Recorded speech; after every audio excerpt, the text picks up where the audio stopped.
আসসালামু আলাইকুম। আশা করছি সবাই ভালো আছেন। তো আল্লাহর রহমতে কিন্তু আমিও ভালো আছি। তো আপনারা কিন্তু ইতিমধ্যে থাম্বনেল দেখে বুঝতে পারছেন আজকে কোন বিষয়টি বা টপিকটি নিয়ে আলোচনা করব। আজকে আলোচনা করব বাংলাদেশ বিমান বাহিনীর ৬ টি গুরুত্বপূর্ণ পোস্ট নিয়ে এবং আপনারা কিন্তু এখন থাম্বনেলে কিন্তু পুনরায় দেখতে পাচ্ছেন যে কোন ৬ টি পোস্ট নিয়ে কিন্তু আলোচনা করব। তো আপনারা একটু ধৈর্য নিয়ে আপনাদের মূল্যবান সময় ব্যয় করে কিন্তু এই সম্পূর্ণ ভিডিওটি দেখবেন, তাহলে কিন্তু বাংলাদেশ বিমান বাহিনীর যে ৬ টি গুরুত্বপূর্ণ পোস্ট আপনারা স্ক্রিনে দেখতে পাচ্ছেন, এই বিস্তারিত বিষয় নিয়ে কিন্তু আলোচনা করব এখন। তো প্রথমত আপনারা যে পোস্টটি দেখতে পাচ্ছেন যে লস্কর, এখানে দেখতে পাচ্ছেন লস্করের কাজ কি। প্রথম যে ক্রমিকটি রয়েছে বিমান বাহিনীর বিভিন্ন ভবন, রাস্তা এবং চত্বর পরিষ্কার পরিচ্ছন্ন রাখা। তো বিষয়টি বুঝতে পারছেন যে বিমান বাহিনীর যে বিভিন্ন ভবন, রাস্তা বা চত্বর রয়েছে সেগুলো কিন্তু পরিষ্কার পরিচ্ছন্নতা করা একজন লস্করের কাজ। এরপরে ক্রমিক নং 2 দেখতে পাচ্ছেন বিমান বাহিনীর বিভিন্ন অফিস বা দৈনন্দিন কাজে সাহায্য সহায়তা করা। তো বুঝতে পারছেন বিষয়টি হচ্ছে যে বিমান বাহিনীর যে বিভিন্ন অফিসিয়াল বা দৈনন্দিন কাজকর্ম থাকে সেগুলো কিন্তু আপনাকে সাহায্য সহায়তা করতে হবে আপনার যে ঊর্ধ্বতন কর্তৃপক্ষ থাকবে তাদেরকে। ক্রমিক নং 3 দেখতে পাচ্ছেন সাধারণ অবকাঠামোগত এবং মালামাল আনা নেওয়া ও তা সংরক্ষণে সাহায্য করা। অর্থাৎ বিমান বাহিনীর যে অভ্যন্তরীণ যে অবকাঠামো রয়েছে এবং সেখানে কিন্তু বিভিন্ন ধরনের কিন্তু মালামাল পৌঁছে, সেগুলো আপনাকে আনতে হবে, নিতে হবে এবং সেগুলো কিন্তু কর্তৃপক্ষের নির্দেশনা অনুযায়ী কিন্তু আপনাকে সংরক্ষণ করতে হবে। তো বিষয়টি কিন্তু বুঝতে পারছেন যে একজন লস্করের কাজ কি এই ছোটখাটো কাজই কিন্তু একজন লস্করের কাজ করতে হয় বা একজন লস্করের এই কার্যগুলো কিন্তু সম্পাদন করতে হয়। এর পরবর্তী যে পোস্ট রয়েছে সেটি কিন্তু আপনার স্ক্রিনে দেখতে পাচ্ছেন যে লস্কর এয়ারক্রাফট, অর্থাৎ লস্কর এয়ারক্রাফটের কাজ কি সে বিষয়টি কিন্তু এখন আলোচনা করব। তো ক্রমিক নং 1 দেখতে পাচ্ছেন বিমান বা এয়ারক্রাফটের বাহিরের অংশ এবং ভেতরের বা অভ্যন্তরীণ নির্দিষ্ট স্থান পরিষ্কার করা। তো বিষয়টি কিন্তু বুঝতে পারছেন যে আপনি যে বিমান বা এয়ারক্রাফট যেটি থাকবে বা বিমান যেটি থাকবে সেটার ভিতরের অংশ এবং বাহিরের নির্দিষ্ট অংশ কিন্তু আপনাকে পরিষ্কার করতে হবে। সব অংশ কিন্তু আপনাকে পরিষ্কার করতে হবে না। ক্রমিক নং 2 দেখতে পাচ্ছেন বিমান রক্ষণাবেক্ষণ ও মেরামতের কাজে মেকানিক বা টেকনিশিয়ানদের বিভিন্ন ছোটখাটো এবং লজিস্টিক কাজে সহায়তা করা। তো বিষয়টি বুঝতে পারছেন যে বিমান রক্ষণাবেক্ষণের ক্ষেত্রে যে আপনার যে ঊর্ধ্বতন কর্মকর্তা বা কর্তৃপক্ষ রয়েছে বা যখন যদি কোনো দুর্ঘটনা ঘটে থাকে সেক্ষেত্রে আপনার বা কোনো সমস্যা দেখা দিলে যে মেকানিক বা টেকনিশিয়ানরা আসবে, তাদের যে ছোটখাটো কাজে কিন্তু আপনাকে সাহায্য সহায়তা করতে হবে। এরপরে ক্রমিক নং 3 দেখতে পাচ্ছেন এলাকার বিভিন্ন যন্ত্রাংশ এবং কাজের পরিবেশ, কাজের উপযোগী ও পরিপাটি রাখা। অর্থাৎ আপনি যে এলাকাতে থাকবেন বা আপনার যে এরিয়াটি থাকবে সেখানকার যে আপনার কাজের যে পরিবেশটি থাকবে সেটি কিন্তু আপনাকে উপযোগী রাখতে হবে বা বিভিন্ন যন্ত্রাংশ এবং কাজের পরিবেশের কিন্তু উপযুক্ত রাখতে হবে, যেন কর্তৃপক্ষ বা টেকনিশিয়ানরা যেন দ্রুত কাজটি করতে পারে। এই যে কাজের যে পরিবেশটি সেটি কিন্তু আপনাকে করে রাখতে হবে। তো বিষয়টি বুঝতে পারছেন যে লস্কর এয়ারক্রাফটের কাজ কি? এই ৩ টি কাজই কিন্তু মূলত একজন লস্কর এয়ারক্রাফটের কাজ। তো এরপরে চলে যাব পরবর্তী যে পোস্টটি রয়েছে সেটি, তো আপনারা কিন্তু স্ক্রিনে দেখতে পাচ্ছেন লস্কর বার্ড শুটার। তো অনেকেই কিন্তু লস্কর বার্ড শুটার এই বিষয়টি কিন্তু বুঝতে পারেন না।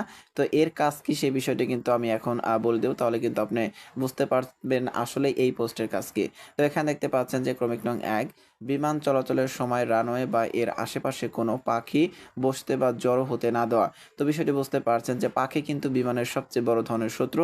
তো বিমান যখন চলাচল করবে বা রানওয়েতে থাকবে তখন যেন কোনো অবস্থাতেই আপনার ওই যে এরিয়াটি থাকবে সেই এরিয়াতে পাখি বসতে বা জড়ো হতে না পারে। ক্রমিক নং 2 দেখতে পাচ্ছেন বিশেষ কৌশলে বা শব্দ সৃষ্টির মাধ্যমে রানওয়ে থেকে পাখি উড়িয়ে দেওয়া বা তাড়িয়ে দেওয়া। অর্থাৎ আপনি কিন্তু পাখি কিন্তু গুলি করে হত্যা করার মাধ্যমে কিন্তু উড়িয়ে বা মেরে ফেলতে পারবেন না। নির্দিষ্ট কৌশল অবলম্বন করতে হবে বা শব্দ সৃষ্টির মাধ্যমে কিন্তু পাখিগুলোকে উড়িয়ে দিতে হবে। এরপরে ক্রমিক নং 3 দেখতে পাচ্ছেন বিমান চলাচলের পথে বা সময়ে কোনো পাখির উপদ্রব বা আকাশ পথে সম্ভাব্য ঝুঁকি দেখা দিলে দ্রুত সময়ে বিষয়টি সংশ্লিষ্ট কন্ট্রোল টাওয়ার বা কর্তৃপক্ষকে জানানো। অর্থাৎ বিষয়টি হচ্ছে বিমান যখন চলাচল করবে বা আকাশে আছে এমন সময় যদি ওই এরিয়ার ভিতরে কোনো পাখি বা আকাশে কোনো দুর্ঘটনা দেখা দেয়, সেক্ষেত্রে সেটা যদি আপনার নজরে আসে সেটা কিন্তু অবশ্যই দ্রুত সংশ্লিষ্ট কন্ট্রোল টাওয়ার বা কর্তৃপক্ষকে আপনাকে জানাতে হবে। এরপরে ক্রমিক নং 4 দেখতে পাচ্ছেন রানওয়ের পরিবেশ সম্পূর্ণ ঝুঁকিমুক্ত রেখে বিমানের ল্যান্ডিং ও টেক অফে সহায়তা করা। তো বিষয়টি কিন্তু বুঝতে পারছেন যে একজন লস্কর বার্ড শুটারের কাজ কি। তো বিষয়টি কিন্তু খুবই সুন্দর একটি কাজ এই লস্কর বার্ড শুটারের। এর পরবর্তী যে পোস্টটি রয়েছে সেই পোস্টে চলে যাচ্ছে। তো এখানে কিন্তু আপনার স্ক্রিন দেখতে পাচ্ছেন, এর পরবর্তী পোস্টে কিন্তু আপনার স্ক্রিন দেখতে পাচ্ছেন লস্কর ফায়ার ফাইটার। তো এখানে দেখতে পাচ্ছেন যে ক্রমিক নং 1 বিমান দুর্ঘটনা বা ঘাঁটির অভ্যন্তরীণ স্থাপনা বা গুদামে আগুন লাগলে দ্রুত ঘটনাস্থলে পৌঁছে তা নেভানো। অর্থাৎ আপনার কাজে থাকবে আগুন নেভানো। যদি কোনো দুর্ঘটনা ঘটে থাকে সেক্ষেত্রে সেখানে আপনাকে দ্রুত যেতে হবে। কোথায় দুর্ঘটনা ঘটতে পারবে? বিমান দুর্ঘটনা, ঘাটের অভ্যন্তরে বা গুদামে কিন্তু এ ধরনের দুর্ঘটনা ঘটতে পারে। সেখানে আপনাকে পৌঁছে কিন্তু আগুন নেভাতে হবে। এরপরে ক্রমিক নং 2 দেখতে পাচ্ছেন বিমান বা অন্যান্য যান্ত্রিক দুর্ঘটনার সময় আহত ব্যক্তি বা কর্মীদের নিরাপদে উদ্ধার করা। যদি কোনো ক্রমে দুর্ঘটনা ঘটেই যায় সেক্ষেত্রে সেখানে পৌঁছাতে হবে, আগুন নেভাতে হবে এবং সেখানে যে ব্যক্তিগুলো আহত হয়েছে বা কর্মীগুলো আহত হয়েছে তাদেরকে কিন্তু উদ্ধার করতে হবে। ক্রমিক নং 3 দেখতে পাচ্ছেন ফায়ার ফাইটিং গাড়ি, হোস পাইপ, হোম এবং অন্যান্য অগ্নি নির্বাপক সরঞ্জাম প্রস্তুত ও পরিষ্কার রাখা। অর্থাৎ এই ফায়ার ফাইটার কাজে যে আপনার যন্ত্রগুলো প্রয়োজন পড়বে যেমন গাড়ি, এছাড়াও রয়েছে হোস পাইপ, ফোম, এগুলো কিন্তু আপনাকে কি করতে হবে সব সময় সর্বদা কিন্তু পরিষ্কার পরিচ্ছন্ন রাখতে হবে যেন যে কোনো সময় ব্যবহার করা যেতে পারে।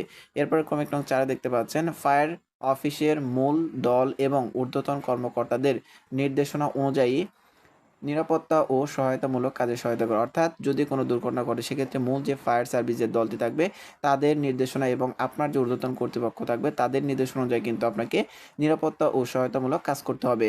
তো এই হচ্ছে একজন লস্কর ফায়ার ফাইটারের কাজ। এরপরে যে পোস্টটি রয়েছে আপনারা কিন্তু স্ক্রিন দেখতে পাচ্ছেন, অনেক গুরুত্বপূর্ণ একটি পোস্ট, সেটি হচ্ছে লস্কর অ্যান্টিমেলিয়া। তো এখানে দেখতে পাচ্ছেন এই পদের কাজ হচ্ছে ক্রমিক নং 1 বিমান ঘাঁটির ভেতরে জলাশয়, নর্দমা ও জঙ্গল পরিষ্কার পরিচ্ছন্ন রাখা। অর্থাৎ বিমান ঘাঁটির ভিতরে যে জলাশয়, নর্দমা থাকে সেগুলো কিন্তু আপনাকে পরিষ্কার পরিচ্ছন্ন রাখতে হবে বা করতে হবে।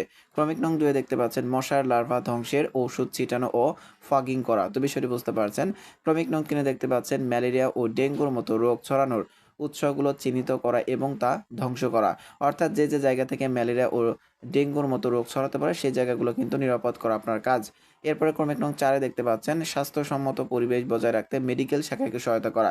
অর্থাৎ আপনি যে ঘাঁটিতে কাজ করবেন সেখানে কিন্তু মেডিকেল শাখাও থাকবে। তো তাদেরকে কিন্তু আপনাকে সাহায্য সহায়তা করতে হবে যেন স্বাস্থ্যসম্মত পরিবেশ বজায় থাকে। তো এই 4টি কাজ হচ্ছে লস্কর অ্যান্টি ম্যালেরিয়া পোস্টের কাজ। এর পরবর্তী যে পোস্টটি রয়েছে দেখতে পাচ্ছেন একটি গুরুত্বপূর্ণ পোস্ট, সেটি হচ্ছে লস্কর ওয়ার্ড বয়। এর কাজ হচ্ছে দেখতে পাচ্ছেন ক্রমিক নং 1 হাসপাতালে আগত রোগীদের ওপর নজর রাখা এবং ডাক্তারের নির্দেশনা অনুযায়ী সেবা প্রদানে নার্স ও চিকিৎসকদের সহায়তা করা।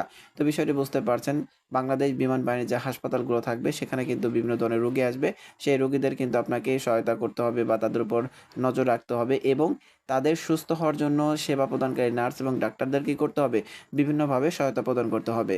ক্রমিক নং 2 দেখতে পাচ্ছেন হাসপাতালের ওয়ার্ড, রোগীর বিছানা এবং সংশ্লিষ্ট রুমগুলো পরিষ্কার ও জীবাণুমুক্ত রাখা। ক্রমিক নং 3 দেখতে পাচ্ছেন চিকিৎসা সংক্রান্ত যন্ত্রপাতি, ঔষধ, ফাইল বা অন্যান্য জরুরি সরঞ্জাম এক বিভাগ থেকে অন্য বিভাগে বা ওয়ার্ডে বহন করে নিয়ে যাওয়া। বিষয়টি বুঝতে পারছেন, তারপরে একটু বলি, সেটি হচ্ছে যে রোগীর যে কাগজপাতি থাকবে এবং পরীক্ষা নিরীক্ষার ক্ষেত্রে কখনো যদি যন্ত্রপাতি এক স্থান থেকে অন্য স্থানে বা ফাইল এক স্থান থেকে অন্য স্থানে বা এক অফিস থেকে অন্য অফিসে বা এক ওয়ার্ড থেকে অন্য ওয়ার্ডে নেওয়ার প্রয়োজন পড়ে সেক্ষেত্রে কিন্তু আপনাকে নিতে হবে। ক্রমিক নং 4 দেখতে পাচ্ছেন রোগীর কেবিন, বিছানার চাদর পরিবর্তন এবং হাসপাতালের দৈনন্দিন দাপ্তরিক ও পরিচ্ছন্নতামূলক কাজে সহায়তা করা। বিষয়টি বুঝতে পারছেন, রোগী থাকলে কিন্তু রোগীর কেবিন পরিষ্কার করতে হবে, বিছানার চাদর পরিবর্তন করে দিতে হবে। এছাড়াও হাসপাতালের দৈনন্দিন যে কাজগুলো করবে সেই কাজের দাপ্তরিক যে কাজগুলো সেগুলো সহায়তা করতে হবে এবং হাসপাতালের যে পরিচ্ছন্নতামূলক কাজে সহায়তা করতে হবে। তো বিষয়টি কিন্তু বুঝতে পারছেন যে একজন লস্কর ওয়ার্ড বয়ের কাজ কী। তো আপনারা কিন্তু দীর্ঘ সময় ধরে কিন্তু ভিডিওটি দেখেছেন। তো আপনারা কিন্তু দেখতে পেয়েছেন যে আমি অত্যন্ত সুন্দর এবং সহজ ভাষায় কিন্তু বিষয়গুলো বোঝানোর চেষ্টা করেছি। এছাড়াও যদি এই বিষয়গুলো আপনি না বুঝে থাকেন তাহলে অবশ্যই একটু কষ্ট করে এই ভিডিওর কমেন্ট বক্সে কমেন্ট করে জানাবেন কোথায় আপনি বুঝতে পারেননি। আমি আশা রাখি যে আপনাকে বুঝিয়ে দেওয়ার জন্য আমি সর্বোচ্চ চেষ্টা করব। তো ভিডিওটি ভালো লাগলে অবশ্যই সবার আগে সকল ধরনের চাকরির নিয়োগ বিজ্ঞপ্তি এবং যেকোনো পোস্টের বিস্তারিত বিষয় জানতে আমার আনএমপ্লয়েড BD23 ইউটিউব চ্যানেলটি সাবস্ক্রাইব করে বেল বাটনটি বাজিয়ে রাখবেন।